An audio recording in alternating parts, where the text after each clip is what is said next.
హైదరాబాద్లో పరిస్థితులు దారుణంగా ఉన్నాయి. నిజాంపేటలో ఓ యువకుడు బైక్తో సహా మ్యాన్ హోల్లో పడిపోయాడు. దీనికి సంబంధించిన మరింత సమాచారం మా ప్రతినిధి సందీప్ అందిస్తారు.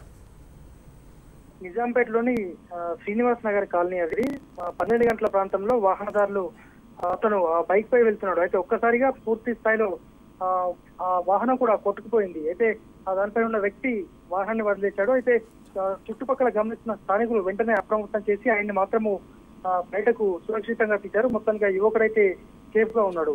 ఆ మ్యాన్ హోల్ పూర్తి చేయాలంట నీటి మట్టము నీటిని తోడేందుకు బయటకు వెళ్లే క్రమంలో దాన్ని అక్కడ తీయడం జరిగింది. అది గమనించని వాహనదారుడు అదే ప్రవాహంలో వెళ్లిపోయాడు. మొత్తంగా సేఫ్ ప్రాణాలతో అయితే ఆయన బయటపడినటువంటి పరిస్థితి. చుట్టుపక్కల వారు చూసి తక్షణమే స్పందించడంతో ఆయన సేఫ్ గా బయటపడ్డాడు. మొదటికైతే ఈ ఘటన జరిగిన తర్వాత ఆయన ఇంతకు ముందు కూడా అంటే దానికి ముందు కూడా ఇలాంటి ఉపద్రవాన్ని తప్పించుకున్నాను, తిరిగి ఇక్కడ స్థానికుల సహకారంతో బయటపడ్డట్టు కూడా ఆయన చెప్పినటువంటి పరిస్థితి. మొత్తానికైతే అది నిన్నటి నుంచి వర్షం పడుతున్న సమయంలో అట్లు మెయిన్ ఆయన సాధారణంగానే వస్తున్నాడు, కానీ నీటి ప్రవాహానికి గాను అటు చివరి వాహనము అటువైపుగా వెళ్ళింది. దీంతో ఆ మ్యాన్ హోల్లో పడ్డాడు.